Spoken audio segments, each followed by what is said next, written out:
Hello everyone, कैसे हो आप सब लोग। तो जैसे कि आपको पता है कि हम लूसेंट जीके की सीरीज़ शुरू की हुई थी और उसमें आज हम पढ़ेंगे कॉइन्स के बारे में कि अगर एशियंट इंडियन हिस्ट्री की बात करें तो उस टाइम पे कौन कौन से किंग्स ने कौन कौन से कॉइन्स चलाए थे। सबसे पहले गोल्ड कॉइन किसने चलाए थे और उनसे हमें क्या क्या पता चलता है, किस टाइप से क्वेश्चंस आते हैं और क्या क्या पूछा जाता है। तो चलिए आज का लेक्चर शुरू करते हैं। तो देखिए, जैसे कि कॉइन्स लिखा ही हुआ है और उससे हमें क्या पता चलता है। जो हमें कॉइन्स मिलते हैं ना, बहुत बार ऐसा होता है कि अगर हम खुदाई कर रहे होते हैं किसी जगह पे, या जो आर्कियोलॉजिकल साइट्स होती हैं, या जो आर्कियोलॉजिस्ट होते हैं, पुरातत्व विभाग के लोग, वो कहीं पे कुछ भी डिस्कवरी कर रहे होते हैं तो उन्हें कॉइन्स मिलते हैं। या मोस्ट ऑफ द टाइम अगर हम देखें कि कोई भी इंसान खुदाई कर रहा होता है, अपने घर की नींव जब खोदते हैं और तब उन्हें कुछ टाइप के कॉइन्स मिलते हैं या किसी भी तरीके से। तो जो कॉइन्स होते हैं वो हमें क्या हेल्प करते हैं, वो हमें एंशंट इंडिया की जो हिस्ट्री है ना, हमें उसके बारे में जानने को मिलता है। उन कॉइन्स की हेल्प से उनसे हमें एक तो कंफर्म हो जाता है, जैसे कि हम बुक्स में तो पढ़ ही चुके हैं कि अगर वो राजा ने वहाँ पे उसकी डायनेस्टी थी, वहाँ पे ट्रेड किया था, लेकिन अगर उसके कॉइन्स भी पर्टिकुलर जगह पे मिलते हैं तो उससे क्या होता है, उससे हमें कंफर्म हो जाता है कि जो हमने लिटरेरी सोर्सेज में बुक्स में पढ़ा था वो सब कुछ सच है या नहीं है। उसके बाद अगर देखें तो कॉइन्स जो है ना, वो अलग अलग मेटल्स के बने होते हैं, आपको पता ही है, कॉपर के, सिल्वर के, गोल्ड के, और भी अदर होते हैं। तो उनसे हमें पता चल जाता है कि उस टाइम पे जो लोग थे वो कौन कौन से मेटल्स से अवेयर थे उनके टाइम पे, मतलब उनके पास कितनी नॉलेज थी, कितने आर्ट थे, किस तरीके से वो क्या बनाते थे, कॉइन्स किस तरीके से बनाते थे, उनके ऊपर किस तरीके से पंच मार्क करते थे, ये सब कुछ आज हम पढ़ेंगे। सेकंड है, अगर कॉइन्स को तो दो कैटेगरीज में डिवाइड किया है। एक है इंडिजिनस, यानी कि जो इंडिया के अंदर से ही हमें प्राप्त हुए हैं, और एक है फॉरेन कॉइन्स, यानी कि कोई भी फॉरेन कॉइन्स है वो हमें इंडिया से प्राप्त हुए हैं, जैसे कि इंडिया के कहीं बाहर के। और उससे हमें पता चलता है कि इंडिया का जो ट्रेड था वो कौन कौन सी कंट्रीज़ के साथ या सिविलाइजेशंस के साथ जुड़ा हुआ था, कौन कौन सी डायनेस्टीज़ और रूलर्स के साथ। तो इंडिजिनस कॉइन्स में अगर हम बात करें तो सबसे पहले आते हैं अर्ली पंच मार्क्ड कॉइन्स। देखिए, पंच होता है, जैसे अगर हम कोई भी स्टैम्प होती है ना, जैसे स्टैम्प हम इंक में डुबोते हैं, स्टैम्प पेपर पे लगा के फिर हम उसको एकदम से छापते हैं ना, यानी कि ठप्पा लगाते हैं, वो होते हैं पंच मार्क कॉइन्स। यानी कि एक तो कॉइन्स को सांचे में डाल के बनाया जाता है, और एक होता है कोई भी लोहे का टुकड़ा, उसको गोल गोल काट के कॉइन के शेप दे के, और फिर उस पे क्या नाम है, ऐसे ही पंच मारा जाता था, स्टैम्प मारी जाती थी, स्टैम्प टाइप। तो उनको बोलते थे पंच मार्क्ड कॉइन्स। ये क्योंकि इनको पीसेज ऑफ मेटल, यानी कि मेटल पे तो अलग अलग सिंबल्स या कोई भी, जैसे कि उन पे अलग अलग पिक्चर्स मिलती थी, हमें पिक्चर्स की स्टैम्प मारते थे, पंच करते थे, जैसे कि हिल हो गया, ट्री हो गया, फिश, बुल, एलिफेंट या अदर्स। और तो हमें इनसे कुछ ज़्यादा नहीं पता चलता है, लेकिन यह है कि जो पंच्ड मार्क कॉइन्स थे ना, वो सबसे ज़्यादा किस चीज़ के बनाए जाते थे, जो सिल्वर मेटल थी ना उसके बनाए जाते थे, और बहुत ही कम कॉपर के बनाए जाते थे।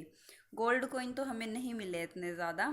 और जो पंच मार्क कॉइन थे वो सबसे ज़्यादा क्वाड्रिलेटरल शेप के बनाए जाते थे, यानी कि चकोर। क्वाड्रिलेटरल होता है ना, जैसे कि स्क्वायर हो गए, वो रेक्टेंगल हो गए, चार भुजाओं वाले, वो बनाए जाते थे। जो पंच्ड मार्क कॉइन है वो सबसे पहले हमें किस सेंचुरी बीसी के मिले हैं, 6th सेंचुरी बीसी के। वो यानी कि इन कॉइन्स का इस्तेमाल किया जाता था कब, करीबन 4 सेंचुरीज तक इनका सर्कुलेशन हुआ। जैसे कि रुपीज़ का होता है सर्कुलेशन, आज भी होता है, हम उससे कोई सामान खरीदते हैं, फिर वो किसी और से कोई सामान खरीदता है, तो इस तरीके से जो सर्कुलेशन था वो करीबन पंच मार्क कॉइन्स का 4 सेंचुरीज तक रहा। कब कब, महाजनपद पीरियड से लेके शुंग पीरियड तक, जो शुंग डायनेस्टी आई थी ना, पुष्यमित्र शुंगा वाली, उस तक। और ये जो है पंच्ड मार्क कॉइन्स थे वो किसने इशू किए थे, सबसे पहले किए थे ये मर्चेंट्स की गिल्ड ने। गिल्ड मतलब श्रेणी। तो जो मर्चेंट्स का ग्रुप था ना, उन्होंने सबसे पहले इसको इशू किया था, यानी कि जो व्यापारी होते हैं उन्हें ही तो सबसे ज़्यादा ज़रूरत पड़ती है ना। तो वो क्या करते थे, उन्होंने ये कॉइन्स बनाए और फिर इन्होंने इशू किए थे। उसके बाद में स्टेट्स ने किए थे, यानी कि किसी भी स्टेट के पर्टिकुलर राजा हो गए या लोग हो गए, उन्होंने इस्तेमाल करना शुरू किया। वरना उससे पहले तो आपको पता ही है कि बार्टर सिस्टम होता था। कोई भी एक इंसान अपने घर से सामान देता था और सामने वाले से सामान ही एक्सचेंज करता था। कोई भी मीडियम मनी का एक्सचेंज नहीं होता था। इसे बोलते थे बार्टर सिस्टम। जैसे कि अगर मेरे पास 1 किलो गेहूं है और मुझे किसी से 1 किलो टमाटर चाहिए, तो क्या होता था, हम इसको एक्सचेंज कर लेते थे दोनों चीज़ों को। ये बार्टर सिस्टम होता था पहले जो चलता आ रहा था।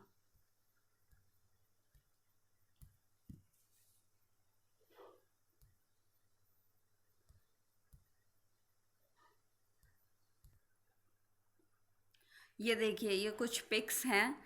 ये इनको बोलते थे हम पंच्ड मार्क कोइंस। जैसे कि आप देख ही सकते हैं कि इन पे एक तरीके से यानी कि बनाई नहीं गई है कोई भी पेंटिंग वगैरह या फिर कोई भी राजा वगैरह की तस्वीर नहीं। इन पे बेसिकली तो कोई सिंबल्स वगैरह ही यूज़ किए गए हैं जो कि इन पे पंच किए गए हैं। ठीक है, ये हो गए पंच मार्क्ड कोइंस। और ज़्यादातर जो है वो सारे के सारे कौन से हैं, क्वाड्रिलेटरल शेप के हैं। देखिए, आप देख सकते हैं पिक्चर में। ये देखिए, जैसे कि दिख ही रहा है, यानी कि फ्लावर की शेप के, ट्री के शेप के, इस पे फ्लावर क्या किया हुआ है।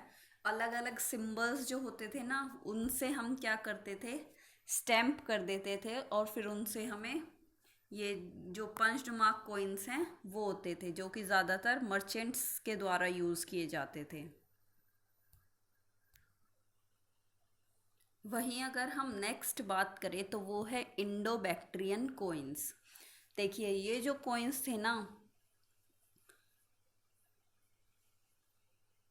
तो इनके टाइम पे क्या होता था, इनके टाइम पे यानी कि जो कोइंस बनाते थे उनके द्वारा कोशिश की गई कि जो वो किंग को जो सिक्कों के ऊपर ना राजा की तस्वीर यानी कि या फिर उनका नाम लिखने की कोशिश की गई कि मतलब हमें पता, उससे पता चल जाएगा कि ये जो किंग है, ये जो कॉइन है, ये इस किंग ने इशू किए हैं। और हम उनका नाम वगैरह लिखने की कोशिश करते हैं या फिर ये सब कुछ। तो उस टाइम पे थोड़ी सी प्रोग्रेस हुई किसमें, जो कॉइन्स की शेप थी या उनके ऊपर जो पिक्चर्स बनाने गए थे, यानी कि अलग अलग कलाओं की। या फिर अगर हम बात करें तो डाइटीज की, यानी कि भगवान की, उस टाइम पे कौन कौन से भगवानों की पूजा होती थी या उस टाइम पे किसको लोग सबसे ज़्यादा मानते थे। और ये जो किंग्स थे इंडो बैक्ट्रियन कोइंस, ये सबसे ज़्यादा कहाँ पे चलते थे, ये नॉर्थ वेस्टर्न इंडिया में चलते थे। जो कि उस टाइम के नॉर्थ वेस्टर्न इंडिया में, जिसमें राजस्थान, हरियाणा, पंजाब के साथ साथ जो पाकिस्तान वाला इलाका है ना, उसमें भी, सिर्फ इंडिया इंडिया में नहीं, क्योंकि उस टाइम पे तो ऐसी बाउंड्रीज नहीं थी ना। तो ये सब कुछ। नेक्स्ट है जो राइटिंग्स थी कोइंस के ऊपर, उसके अंदर क्या क्या आता था, ज़्यादातर आता था किंग्स, या फिर अगर उन्होंने कोई सा टाइटल लिया है, जैसे कि पहले बहुत सारे किंग्स टाइटल लेते थे ना, सम्राट का, महाराजा धीराज का, या फिर जो हमने पढ़ा था गंगई कोंडा चोलापुरम का, उसका, या फिर जो इनके पर्सनल इंटरेस्ट होते थे उसका, या फिर जो रिलीजियस बिलीव्स होते थे लोगों के, उनके भी। और इनके नाम वगैरह लिखे गए या फिर फिगर्स उनके ऊपर कार्व की गई पीछे बैक साइड पे। तो ये कौन से थे, इंडो बैक्ट्रियन कोइंस। और ये हमें बहुत ज़्यादा हेल्प करते हैं हिस्ट्री को बिल्ड करने में, कि जो उस टाइम पे, क्योंकि उस टाइम की अगर हम बात करें तो हमें करीबन 4 या 5 इंडो बैक्ट्रियन रूलर्स के कॉइन मिले हैं। तो उससे हमें बहुत ही ज़्यादा हिस्ट्री के बारे में पता चलता है कि किस किस ने रूल किया होगा। और इन सब के अगर हम बात करें तो इंडो बैक्ट्रियन रूलर्स ही थे सबसे पहले जिन्होंने गोल्ड कॉइन्स भी इशू किए थे।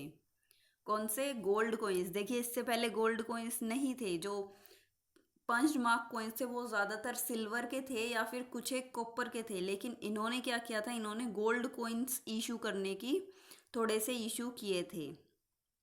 और अगर हम बात करें तो ये जो कॉइन्स थे वो बहुत ही अच्छी उसमें हमें मिले हैं, यानी कि इतने ज़्यादा खराब, कहते हैं ना कि टाइम के साथ ख़राब हो जाते हैं, तो ये हमें बहुत ही अच्छी कंडीशंस में मिले हैं।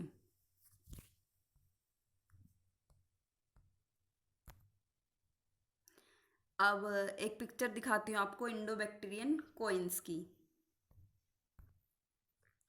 ये देखिए, जैसे कि दिख ही रहा है कि जो कॉइन्स पे उस टाइम तक क्या कोशिशें की गई थी कि वो कॉइन के ऊपर कोई भी राजा की या फिर जो उस टाइम पे जो रिलीजियस बिलीव्स थे उनकी फोटो एनकार्व करने की कोशिश करते थे, उनकी फिगर। तो ये देखिए, जैसे कि आप देख सकते हैं, किसी भी रूलर की फोटो कॉइन के ऊपर एनकार्व की गई है। इन पंच मार्क कॉइन्स की तरह पंच नहीं की गई, फोटो बनाने की कोशिश की गई है। तो इसी तरीके से वो लिखने की भी कोशिश करते हैं कॉइन्स के ऊपर। नेक्स्ट अगर हम बात करें तो आते हैं सिथियन, पार्थियन और कुषाण कॉइन। तो जैसे कि आपको पता है, ये सभी साका डायनेस्टी, पहलवा और कुषाण रूलर्स के द्वारा ही लॉन्च किए गए थे। और सबसे ज़्यादा अगर हम बात करें जो हमें कॉइन्स मिले हैं, वो सबसे ज़्यादा हमें कुषाण रूलर, जो कनिष्क राजा थे ना कुषाण डायनेस्टी के, उनके हमें बहुत सारे कॉइन्स मिले हैं। तो इन्होंने क्या किया था, इन्होंने भी, इनके भी जो कॉइन्स है वो नॉर्थ वेस्टर्न इंडिया से हमें प्राप्त हुए, क्योंकि ये जो डायनेस्टीज़ थी वो ज़्यादातर नॉर्थ इंडिया में ही रूल करती थी। और ये जो कॉइन्स हैं इशू कब किए गए थे, एंडो बैक्टीरियन कॉइन्स थे ना, इनसे पहले वाले उन्हीं के समान ही लॉन्च किए गए थे। तो ये कॉइन्स भी बहुत ही ज़्यादा हमारी हेल्प करते हैं हिस्ट्री को कंस्ट्रक्ट करने में। यानी कि हमें पता चलता है कि उस टाइम पे जो मल्लवास थे, योद्धास थे, और जो मित्रा रूलर्स थे ना पंचाला, उसके पंचाल जो महाजनपद था या फिर और जो डायनेस्टी थी उधर, उधर के पंचाल किंगडम था, उधर के हमें कॉइन्स मिलते हैं। तो हमें उधर उसकी हिस्ट्री के बारे में पता चलता है। फर्स्ट अगर हम बात करें तो जो शाका क्षत्रप था रुद्रदमन, उन्होंने कॉइन्स इशू किए थे किसमें, संस्कृत में। यानी कि उनके ऊपर जो उन्होंने लिखने की कोशिश की थी वो संस्कृत लैंग्वेज में लिखा गया था। तो ये क्वेश्चन आ सकता है कि सबसे पहले संस्कृत कॉइन्स किसने इशू करने की कोशिश की थी, तो वो की थी शाका क्षत्रप रुद्रदमन ने। नेक्स्ट अगर हम बात करें तो वो है सतवाहना रूलर। उन्होंने कैसे कॉइन्स इशू करने की कोशिश की थी, उन्होंने लेड, मेनली जो कॉइन्स थे वो लेड के बने हुए थे, और कॉपर, ब्रॉन्ज और पोटीन। अगर हम कुषाण रूलर की बात करें तो वो भी, उन्होंने भी बहुत ज़्यादा लार्ज स्केल पे गोल्ड कॉइन्स इशू कर किए थे। सबसे ज़्यादा अगर हम बात करें तो जो कनिष्क रूलर था ना, उन्होंने सबसे ज़्यादा गोल्ड कॉइन्स इशू किए थे, बहुत ही ज़्यादा लार्ज स्केल पे। और जो वो था गोल्ड था वो बहुत ही प्योर क्वालिटी का था। यानी ऐसा नहीं कि मिलावट वगैरह करके और उन्होंने सोने के सिक्के चलाए हों, नहीं, जो गोल्ड था वो बहुत ही प्योर क्वालिटी में था। नेक्स्ट अगर हम बात करें तो वो है गुप्ता कॉइन्स। जब जाहिर सी बात है गुप्ता कॉइन्स हैं तो ज़रूर ये गुप्ता डायनेस्टी से ही रिलेटेड होंगे। और जो गुप्ता रूलर्स थे जैसे कि चंद्रगुप्ता वन, समुद्रगुप्त, इन सभी के द्वारा ये कॉइन्स जो हैं वो चलाए गए थे। और इस टाइम के ना हमें सबसे ज़्यादा नंबर में गोल्ड कॉइन्स मिले हैं। यानी कि देखिए, हमने तीन तीन चीज़ें पढ़ी हैं गोल्ड कॉइन से रिलेटेड। सबसे पहले तो चलाए किसने थे, इंडो बैक्ट्रियन रूलर्स ने। सेकंड, सबसे प्योर और सबसे ज़्यादा लार्ज स्केल पे किसने चलाए थे, तो वो चलाए थे कुषाण रूलर्स ने, और मोस्ट प्योरीफाई भी वही थे। थर्ड अगर हम बात करें कि हमें मिले किसके हैं सबसे ज़्यादा लार्जेस्ट नंबर गोल्ड कॉइन्स, तो वो मिले हैं हमें गुप्ता डायनेस्टी के, यानी कि गुप्ता किंगडम के दौरान के। अगर हम बात करें चंद्रगुप्त वन की, तो वो फर्स्ट रूलर थे जिन्होंने मतलब गोल्ड कॉइन इशू किए थे। वो एक टाइप के थे, कौन से, यानी कि जो किंग और क्वीन टाइप के थे। यानी कि उस पे क्या है, फोटो बनी हुई थी किंग की और क्वीन की। बेसिकली किसकी, जो चंद्रगुप्त की वाइफ थी कुमार देवी, उनके साथ उनकी फिगर कोइन की गई है, कार्व की गई है कोइन के ऊपर। देखिए, अब आप इनमें कंफ्यूज हो रहे होंगे कि यहाँ अभी तो हमने ऊपर पढ़ा कि सबसे पहले गोल्ड कॉइन इशू किसने किए थे। तो वो सबसे पहले गोल्ड कॉइन की बात करें तो हम वो उस उन्होंने इंडो बैक्ट्रियन रूलर्स ने ही इशू किए थे। लेकिन अगर हम इंडिया के पर्सपेक्ट में बात करें और अगर हम सिर्फ गुप्ता डायनेस्टी के पर्सपेक्ट में बात करें तो वो किसने किए थे, चंद्रगुप्ता वन ने ही किए थे। और जो ओरिजिनल टाइप थे के गोल्ड कॉइन थे वो किसने किए थे, समुद्रगुप्त ने किए थे। और उस पे बहुत सारी अलग अलग टाइप्स की फिगर भी आने लग गई थी, यानी कि उन उस टाइम पे आई एम सॉरी, उस टाइम पे जो थी प्रोग्रेस वो इतनी ज़्यादा हो चुकी थी कि सिर्फ किंग की, क्वीन की, इन सब की फ़ोटोज़ नहीं आती थी। उसके बाद क्या हुआ कि जो वो थे कॉइन्स के ऊपर ना बहुत सारी चीज़ें भी बनाने लग गए साथ साथ। जैसे कि कोई भी राजा है वो युद्ध लड़ रहा है, वो वाली फ़ोटो एनकार्व कर दी। या फिर जो कोई भी उनका जो जिसको वो पूजा करते थे, गरुड़ की या धनुष की। या फिर अगर हम बात करें जैसे कि यज्ञ वगैरह होता है, तो इस टाइप की भी छोटे छोटे फोटोज उन्होंने बनाने शुरू कर दी कॉइन्स के ऊपर। अभी ये जो वीणा फ्लूट प्लेइंग टाइप है ना, और ये जो क्वेश्चन आता भी है कि कौन सा राजा था जिसको वीणा बजाने का शौक था या फिर फ्लूट बजाने का शौक था, तो ये वाला कॉइन तो मैं अभी आपको दिखाऊंगी भी पिक्चर के हेल्प से, ताकि आपको ज़्यादा याद रहे। तो इस इतनी ज़्यादा प्रोग्रेस हो चुकी थी। और इससे हमें, इन्हीं कॉइन्स से हमें हेल्प मिलती है हिस्ट्री के बारे में, या फिर जो किंग्स हैं उनके पर्सनल लाइक्स और डिसलाइक्स के बारे में, कि कौन सा राजा कितना किस चीज़ में इंटरेस्ट लेता था, किसने कितने युद्ध लड़े थे, इन सभी चीज़ों के बारे में हमें हेल्प मिलती है। नेक्स्ट अगर हम कुमार गुप्त के उसके बारे में बात करें, कुमार गुप्त के गोल्ड कोइंस की बात करें, तो उन्होंने क्या किया था। उनके जो कोइंस थे वो ज़्यादातर थे खड़गधारी, गजरोही और ये सब कुछ, डायनासोरस लेयर टाइप, कार्तिका टाइप, यानी कि उस टाइम पे भगवान कार्तिकेय की पूजा होती थी। और उन्होंने उनकी फोटोज भी एनकार्व करवाई गई हैं किस पे, किंग पे, उस पे कॉइन पे, सॉरी।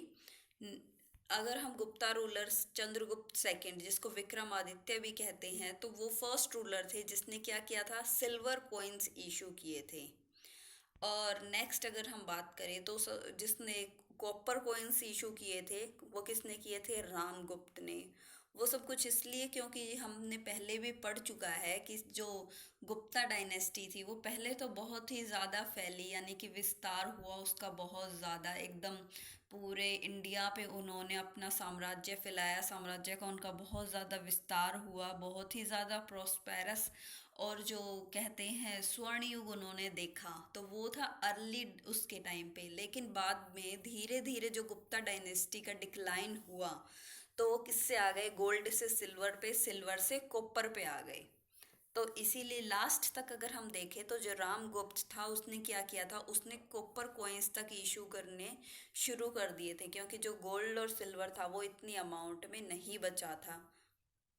नेक्स्ट अगर हम बात करें तो उनके जो गुप्ता रूलर के गोल्ड कॉइन्स हैं उनको क्या कहते थे, उनको दिनार कहते थे। जैसे कि अगर हम आज इंडियन करेंसी की बात करें तो हम रुपी कहते हैं ना, और जो फॉरेन करेंसी है अमेरिका की उनकी, उनको डॉलर कहते हैं। तो जो गुप्ता टाइम पे जो गोल्ड कॉइन्स इशू हुए थे उनको हम कहते थे दिनार, और जो सिल्वर कॉइन्स थे उनको हम कहते थे रूपक। ये क्वेश्चन तो बहुत बार आया हुआ है दिनार और रूपक का, कि हम किसको दिनार कहते थे और रूपक हम किसको कहते थे, या फिर जो गुप्ता कॉइन्स के दौरान गोल्ड कॉइन और सिल्वर कॉइन थे उनको क्या कहा जाता था। तो याद रखना, गोल्ड कॉइन को कहा जाता था दिनार और सिल्वर कॉइन्स को कहा जाता था रूपक। अब एक कॉइन दिखाती हूँ मैं आपको जिसके ऊपर बना हुआ है धनुष, और जो चंद्र समुद्रगुप्त थे वो उन्होंने वीणा बजाते हुए उनकी पिक्चर एनकार्व की गई है कॉइन के ऊपर। ये देखिए, ये जो कॉइन है हमें मिला है एंशंट टाइम का। तो इसमें क्या है, इसमें जो किंग है वो हाथ में धनुष पकड़े हुए है और किसी का वध कर रहा है। यानी कि इससे हमें क्या पता चलता है कि वो जो राजा था वो कितना पराक्रमी था, और उसने बहुत सारी जंगें लड़ी थी और बुरी शक्तियों का उन्होंने विनाश किया था। ये सब कुछ उस टाइम पे जो किंग्स थे वो बनवाते थे अपनी फोटोज कॉइन्स पे, ताकि उससे एक अच्छा सा मैसेज जा सके जनता तक।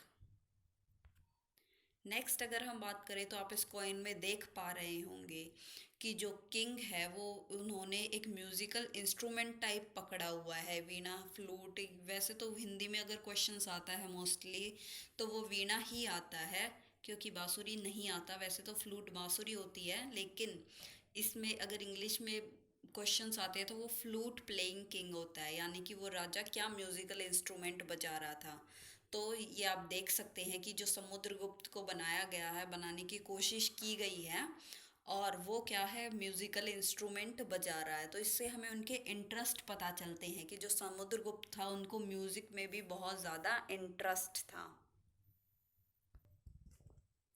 देन लास्ट बचते हैं फॉरेन कॉइन्स, जो सेकंड कैटेगरी के हैं, यानी कि दूसरे देशों के कॉइन्स जो हमारे इंडिया से प्राप्त हुए हैं। तो उनसे हमें एक ही चीज़ का पता चलेगा ना, कि जो यहाँ के इंडिया के लोग थे वो फॉरेन देशों के कंटैक्ट में भी थे, यानी कि किसी तरीके से कि ट्रेड होता था, या उनके दूसरे कंट्रीज़ के भी साथ हमारे रिलेशन कैसे थे, ट्रेड होता था या कोई भी घूमने जाता था। तो ये सब चीज़ों से हमें पता चलता है। तो ज़्यादातर गोल्ड और सिल्वर कॉइन्स मिले हैं किसके, रोमन एम्परर्स के। जो रोमन एम्पायर था उसके साथ हमने बहुत सारे लिटरेरी सोर्सेज में और भी अदर सोर्सेज में हमने पढ़ा हुआ है कि जो इंडिया था ना उस टाइम पे, एंशंट इंडिया ट्रेड करता था किसके साथ, रोमन एम्पायर एम्परर के साथ। तो इसीलिए हमें जो बहुत मात्रा में कॉइन्स मिले हैं साउथ इंडिया से स्पेशली, सबसे ज़्यादा अगर हम बात करें तो वो मिले हैं हमें अरिकमेंडू से, जो कि पौंडीचेरी के पास पड़ता है। और अगर हम स्टेट्स की बात करें तो वो मिले हैं हमें कर्नाटका से, आंध्र प्रदेश से, तमिलनाडु से। तो देखिए, जैसे कि तीनों स्टेट्स के बारे में आपको पता ही है कि तीनों के तीनों कोस्टल स्टेट्स थे। तो इससे हम इन जानकारी भी निकाल सकते हैं, या इनडायरेक्टली हमें क्या नॉलेज मिल रही है, क्या पता चल रहा है हमें, कि ये जो तीनों कोस्टल स्टेट्स थे, हमारा जो व्यापार होता था रोमन किंगडम्स के साथ में वो किस तरीके से होता होगा, पानी के थ्रू होता होगा, जहाज़ों के साथ होता होगा। तो जो ट्रेड था वो इस तरीके से होता था, शिप्स के द्वारा होता था। तो ये सब चीज़ें जो हमें कई बार क्वेश्चंस में पूछ लेते हैं। तो ये जो हमें सबसे ज़्यादा किसके मिले हैं कॉइन्स, रोमन एम्परर जो ऑगस्टस था उसके मिले हैं, और कुछ मात्रा में हमें टाइबरस के भी मिले हैं। तो इससे हमें बेसिकली मैंने कि पढ़ा दिया है, जैसे कि एक ही चीज़ का पता चलता था किसका, ट्रेड का, कि किस किंग का किस दूसरे किंगडम के साथ में ट्रेड कैसा था, और उसके रिलेशंस कैसे थे किसके, इंडिया के और रोमन एम्पायर के। तो आज का लेक्चर बस इतना ही, आशा है आपको पसंद आया होगा। तो do like, share and subscribe my channel, and subscribe and press bell icon for more lectures. तो नेक्स्ट लेक्चर में हम पढ़ेंगे मॉन्यूमेंट्स के बारे में, कि इंडिया में कौन कौन से मॉन्यूमेंट्स हैं, आर्किटेक्चर है, स्कल्पचर है, और जो पेंटिंग्स उसमें इंक्लूड की गई है, यानी कि जो पेंटिंग्स दीवारों पे बनाई गई है, तो उनसे हमें क्या पता चलता है एंशंट इंडिया हिस्ट्री को बिल्ड करने में। सो आज के लिए बस इतना ही। Thank you so much.